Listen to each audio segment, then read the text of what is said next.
sudah duduk di kursi-kursi yang enak ini, bapak-bapak, ibu sekalian yang duduk di parlemen seakan-akan merupakan kami sebagai bagian daripada rakyat yang seharusnya dilakukan. Sampai sekarang tuntutan-tuntutan itu tidak pernah ada yang goal, tidak pernah digubris.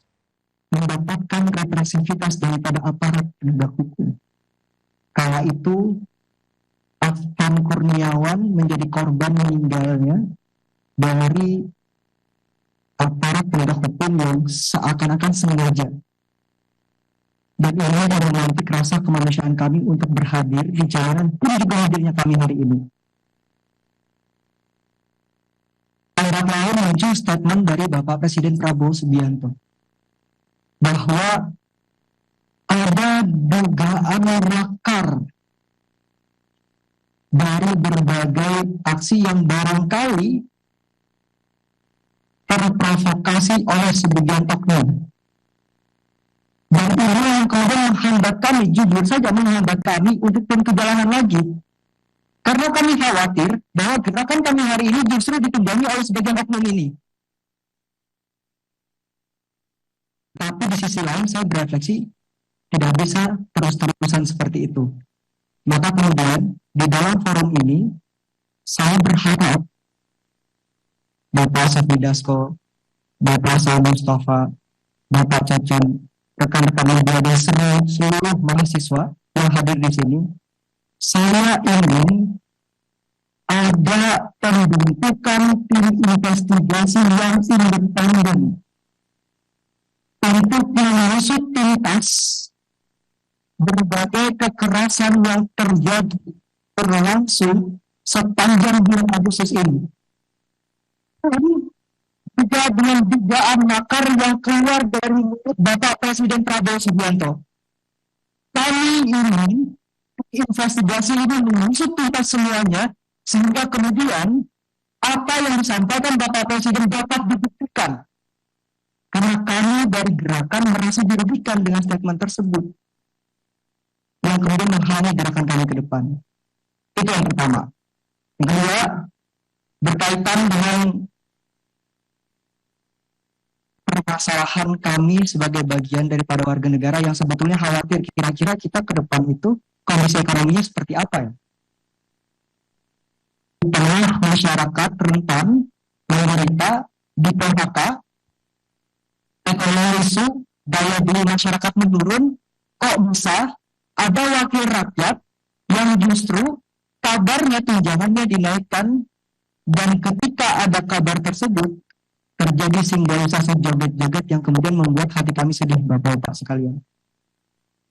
Kami seakan-akan hanya dimanfaatkan di setiap momentumnya saja dengan berbagai janjinya. Tetapi ketika sudah duduk di kursi-kursi yang enak ini, Bapak-bapak, ibu sekalian yang duduk di parlemen seakan-akan merupakan kami sebagai bagian daripada rakyat yang seharusnya dilakukan setiap pertemuan rapatnya.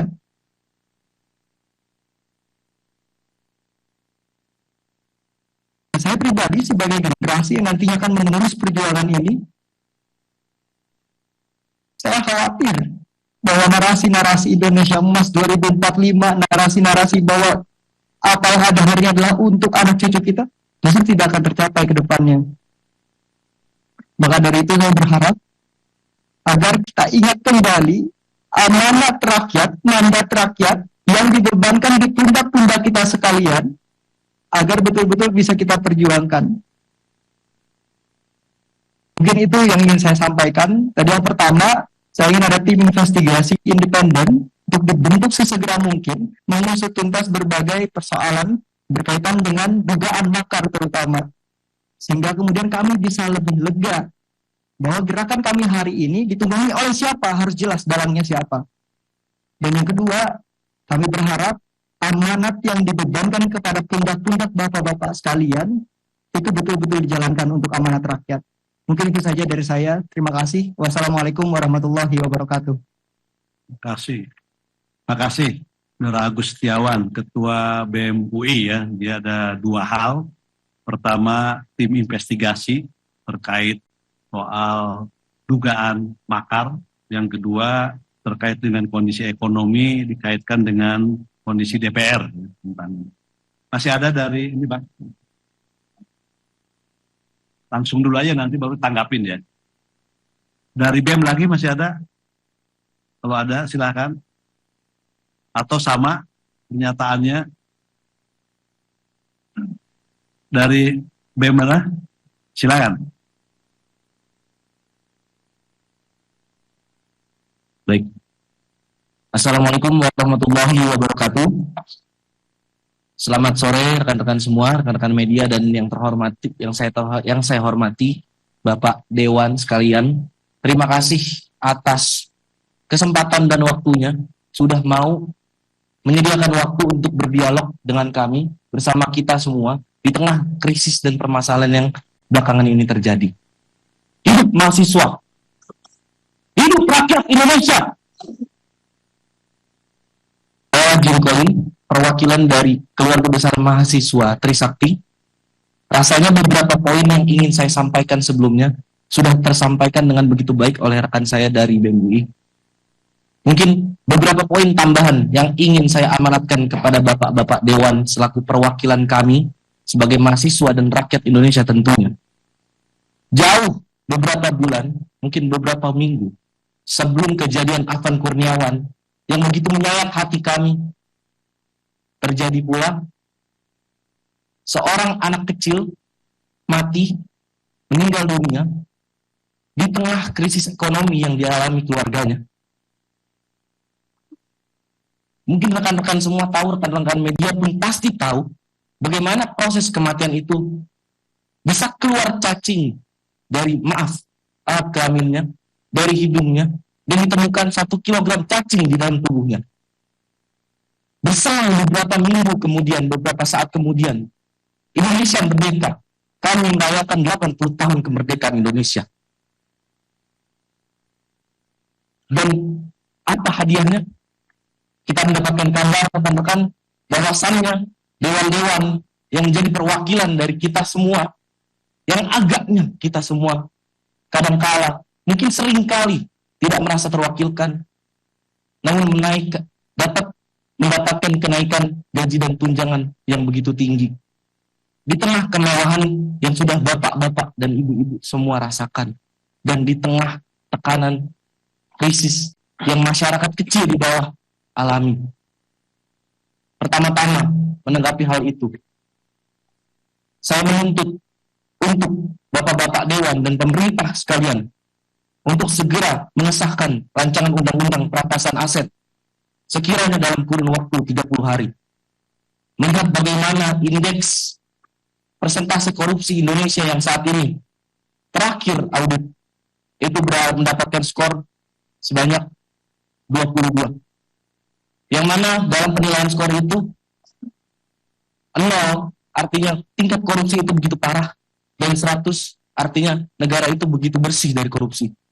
Indonesia mendapatkan skor 22 di tengah standar internasional yaitu sebesar 43. Bahkan jika disandingkan dengan negara-negara tetangga, poin kita begitu buruk sekali, Pak. Oleh karena itu, saya menuntut Bapak-Bapak yang terhormat untuk dapat mewakilkan suara-suara kami untuk dapat mempercepat rancangan undang-undang perampasan aset.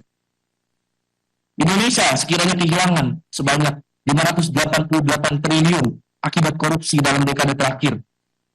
Berdasarkan data dari KPK tahun 2024, aset recovery rate Indonesia hanya 0,2% dibanding standar internasional 3-5%. Kalkulasi impact dana hasil perampasan dapat membiayai pembangunan 2.940 km jalan tol atau 588.000 unit rumah subsidi. Kemudian daripada itu, untuk bersuara. Saya berani bersaksi bahwasannya kami di sini, kaum terpelajar, mahasiswa-mahasiswi, tidak mungkin, Pak, kami menyuarakan pendapat kami, aspirasi kami, keluhan rakyat, jeritan rakyat dengan tindakan-tindakan anarkis. Betul tadi kata saudara dari BEM UI, bahwasannya beberapa hari belakangan ini mungkin banyak sekali propaganda dari beberapa oknum-oknum provokator untuk mencederai nilai-nilai perjuangan yang kami perjuangkan ini. itu sangat menghambat kami dalam bergerak. Selanjutnya, tuntutan untuk yang belakangan ini marak di sosial media. Saya kira bapak-bapak dan ibu-ibu semua tahu, 17+8 tuntutan rakyat yang dilayangkan oleh masyarakat Indonesia, yang sekiranya mungkin sudah tersebar lebih dari ratusan ribu.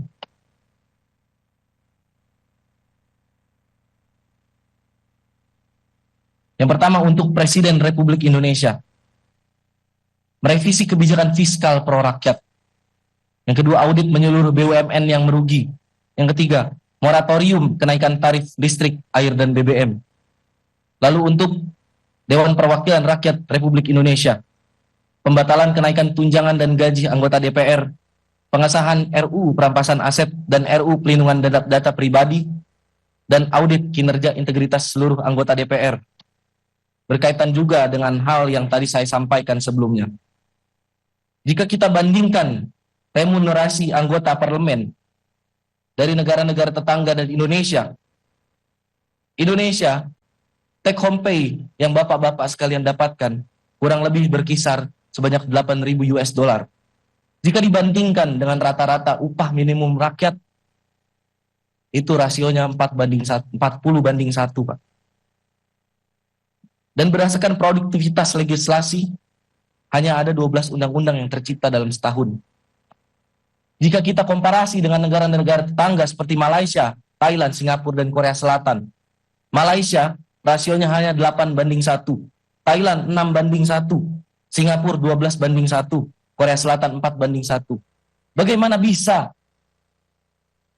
negara berkembang yang rakyatnya begitu menderita ini, gaji DPR-nya 40/1 rasionya? Saya rasa itu benar-benar harus digarisbawahi dan harus ditinjau ulang, Pak. Yang selanjutnya, berdasarkan latar belakang saya di sektor transportasi dan logistik, saya menuntut untuk modernisasi logistik. Sebanyak 828 terminal logistik modern, yaitu 1 miliar per unit, sistem tracking digital untuk 100.000 truk nasional, cold storage network di 414 kabupaten atau kota, dan berikan subsidi transportasi publik, subsidi tarif 50% untuk 166 juta perjalanan per tahun, mengingat Indonesia dengan kapasitas penduduk yang begitu besar. Gratis transportasi untuk 8,28 juta keluarga miskin per tahun, dan program Kartu Jakartawan Nasional untuk 41,4 juta pengguna.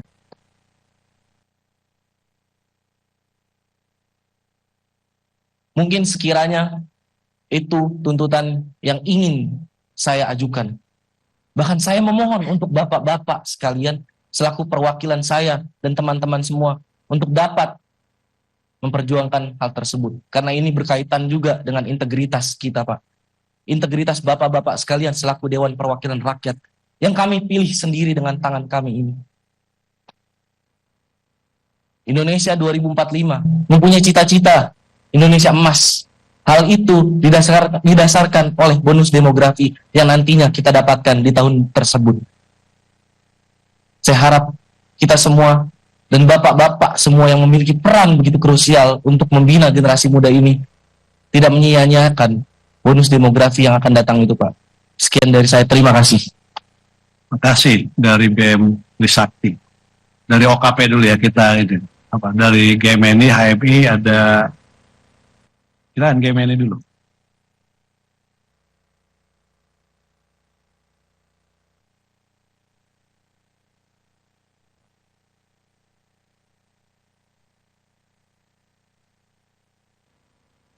Assalamualaikum warahmatullahi wabarakatuh. Selamat siang Bapak-Bapak sekalian. Saya mohon izin untuk teriakkan petikan semangat perjuangan mahasiswa. Hidup mahasiswa. Hidup mahasiswa. Hidup rakyat Indonesia. Merdeka.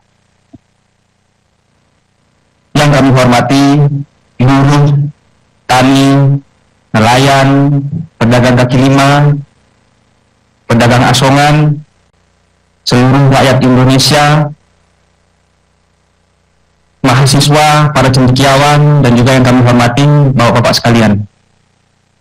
DPP GMNI telah melakukan konsolidasi yang sangat intens dengan berbagai macam elemen, termasuk pada mahasiswa, buruh, dan kami kemarin sudah menyatakan sikap bahwa GMNI melebur bersama rakyat, bersama masyarakat.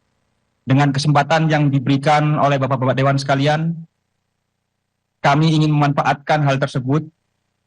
Kami ingin menyampaikan berbagai macam rangkuman, aspirasi yang kami dapat di lapangan setelah berdiskusi dengan kawan-kawan mahasiswa, cendekia, dan juga pada masyarakat.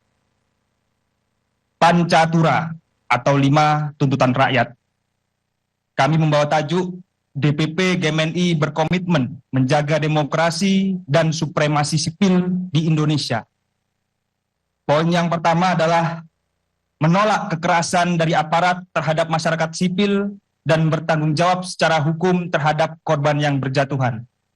Kita semua tahu kawan-kawan, almarhum Afan mungkin menjadi salah satu pemicu, pemantik dari gerakan-gerakan yang berkelanjutan ini. Tetapi kita juga tidak boleh lupakan beberapa kawan kita, korban-korban yang sudah berjatuhan dan berguguran selayaknya pahlawan demokrasi di Indonesia. Tentu kita harus berikan apresiasi, perhatian, dan juga kita dorong pada Bapak-Bapak sekalian bahwa proses hukum harus berjalan secara terang benderang, transparan, berintegritas, dan sesuai dengan prosedur. Yang berikutnya, bentuk tim investigasi aksi makar dengan independen dan transparan yang melibatkan masyarakat sesuai dengan konferensi pers Presiden pada 31 Agustus 2025.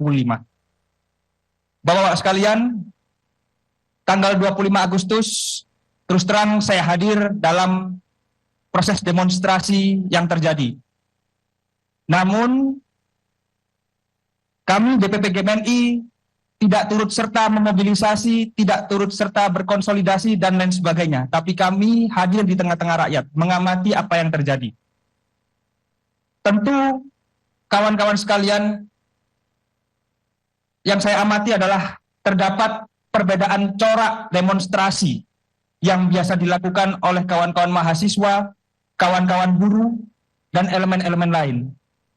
Corak demonstrasi yang biasa kita lakukan adalah dengan atribut, dengan adanya mobil komando, dengan adanya koordinator, dengan adanya jas alma mater, dan lain sebagainya, dan lain sebagainya. Tetapi pada 25 Agustus kemarin, berlanjut pada 28 Agustus kemarin, banyak aksi-aksi demonstran yang tanpa menggunakan atribut, yang tidak dapat terdeteksi siapa-siapanya. Maka pidato Bapak Presiden yang menyatakan bahwa terdapat potensi makar, hal ini tentu meyakinkan saya dan mungkin kawan-kawan bahwa ada gerakan-gerakan ke sana. Maka dari itu, Bapak-Bapak sekalian, kawan-kawan sekalian, aksi ini sudah kita lewati bersama dan juga memakan korban, menciptakan kerusuhan. Tentu kami mahasiswa mendorong agar DPR menindaklanjuti secara serius aksi makar ini. Apalagi Bapak Presiden sudah menyebutkannya dalam konferensi pers. Yang ketiga, mendorong DPR mengambil peran strategis di tengah gejolak sosial politik yang terjadi. Kawan-kawan sekalian, kita semua telah bersepakat bahwa Indonesia adalah negara demokrasi. Negara demokrasi ini memiliki 3 lembaga penting, eksekutif, legislatif, dan yudikatif, di mana lembaga legislatif adalah sebagai corong lembaga yang dapat meneruskan aspirasi masyarakat. Kami terus terang Bapak-Bapak Dewan menunggu kehadiran Dewan Perwakilan Rakyat di tengah-tengah gejolak yang terjadi. Mengapa? Karena agar masyarakat, mahasiswa tidak terbenturkan oleh aparat, agar ruang-ruang diskursus, dialog, dan lain sebagainya bisa kita kemas, bisa kita dialogkan tanpa kerusuhan-kerusuhan yang terjadi. Mahasiswa telah aktif kami mengharapkan bahwa DPR juga dapat mengaktifasi diri, mengambil peran yang strategis di tengah-tengah masyarakat, sehingga ke depan apabila ada gejolak-gejolak yang demikian, maka korban-korban bisa usir kejatuhannya. Tidak ada bentrok antara mahasiswa, aparat, mungkin apalagi dengan TNI. Ini yang perlu kita hindari. Sehingga di negara demokrasi ini, supremasi sipil dapat terus terjaga. Yang keempat, mendorong DPR mendengar aspirasi rakyat terkait pembahasan RUU dan kebijakan prioritas. Bapak-bapak sekalian, mohon izin, sejak 5 tahun yang lalu saya turut serta berdemonstrasi bersama dengan mahasiswa. Tuntutan saya tahun 2019 saat itu adalah tolak RUU revisi Undang-Undang KPK. Sampai sekarang tuntutan-tuntutan itu tidak pernah ada yang goal, tidak pernah digubris. Tidak hanya RUU tersebut atau undang-undang tersebut, ada undang-undang seperti perampasan aset, RUU perlindungan pekerja rumah tangga, RUU masyarakat adat, RUU TNI Polri, RUU KUHP, dan RUU lainnya yang setidaknya 5 tahun kebelakang ini kami mahasiswa konsisten untuk serukan, namun mungkin sangat sedikit yang goal. Tentu ini menjadi catatan bahwa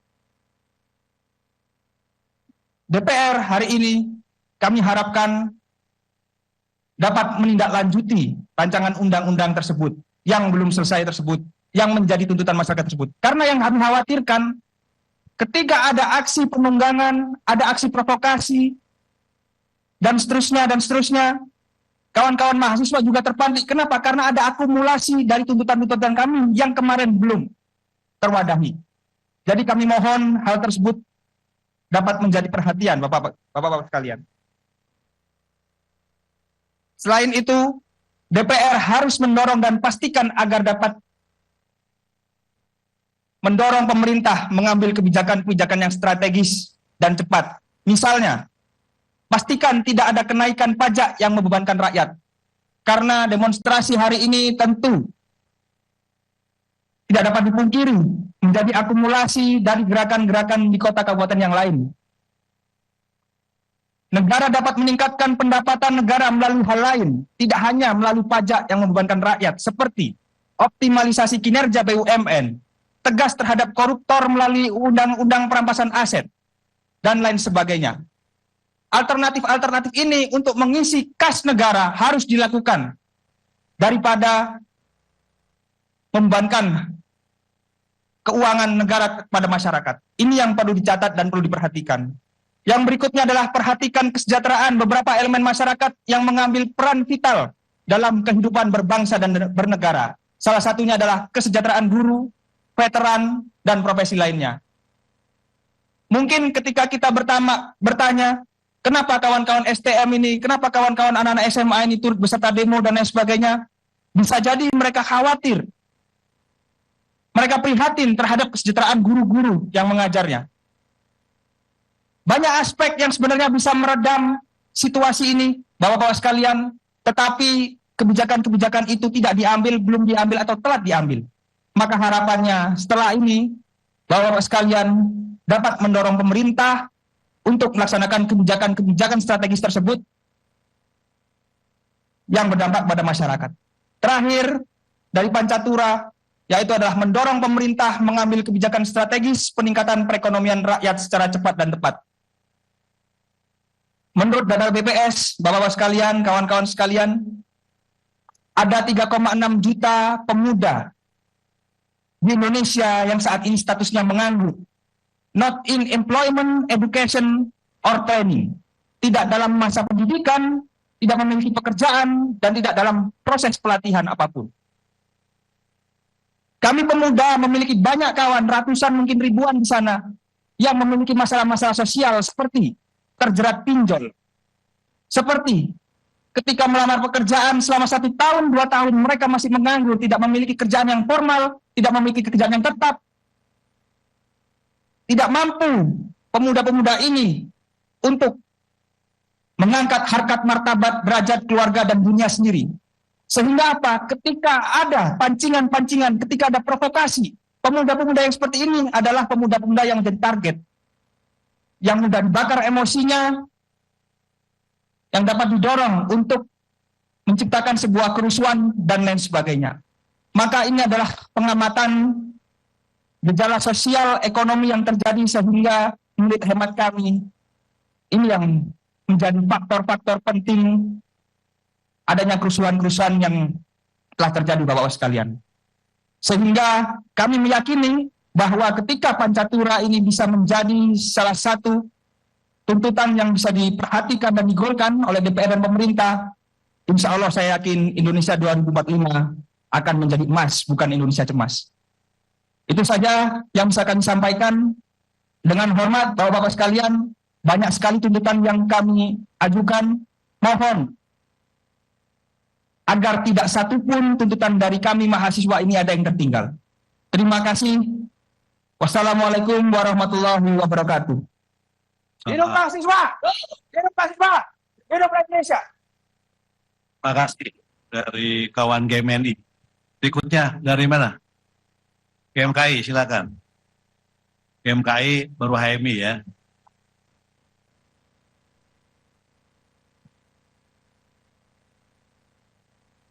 Assalamualaikum warahmatullahi wabarakatuh. Salam sejahtera untuk kita semua. Om Swastiastu, Namo Buddhaya.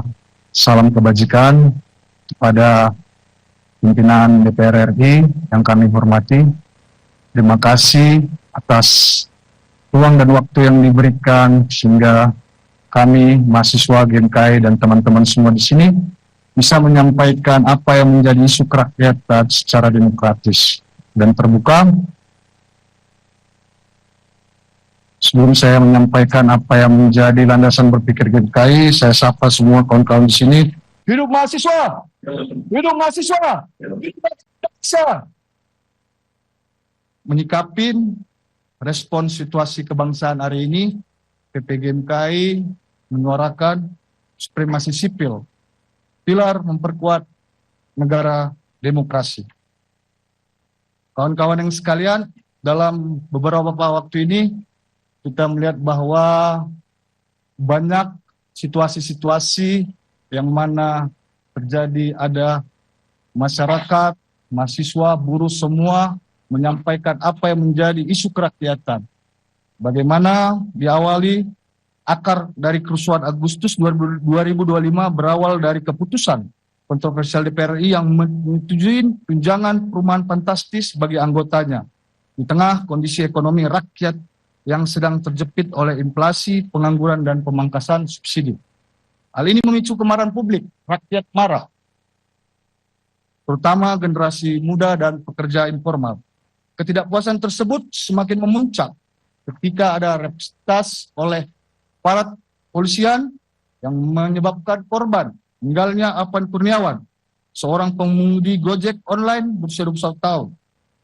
Namun di sisi lain, kami GMKI melihat bahwa kondisi ini ditumpangi ada sebuah gerakan-gerakan yang melakukan demonstrasi secara anarkis, melakukan penjarahan, mengganggu ketertiban umum dan keamanan, dan ini pasti merugikan rakyat itu juga.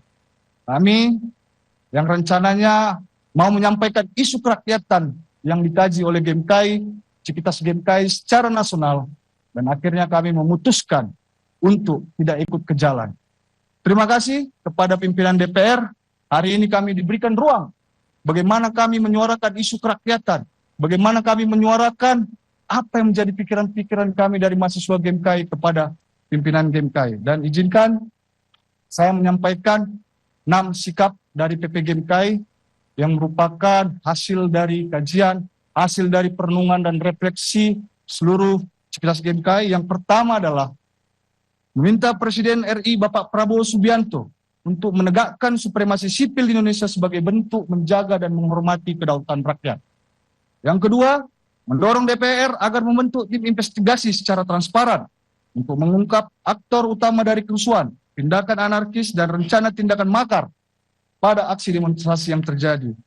Yang ketiga, meminta kepada pemerintah dan DPR untuk membatalkan tunjangan fantastis DPR dan mengesahkan Undang-Undang Perampasan Aset, Undang-Undang Masyarakat Adat, serta Undang-Undang Daerah Kepulauan.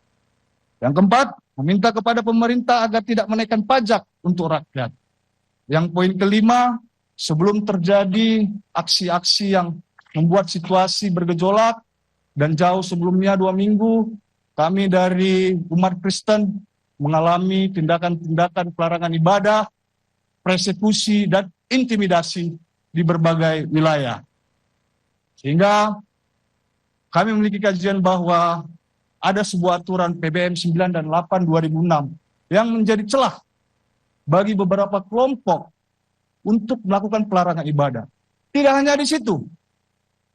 Kami warga gereja dipersekusi, kami warga gereja diintimidasi, dan di situ juga ada pelanggaran HAM.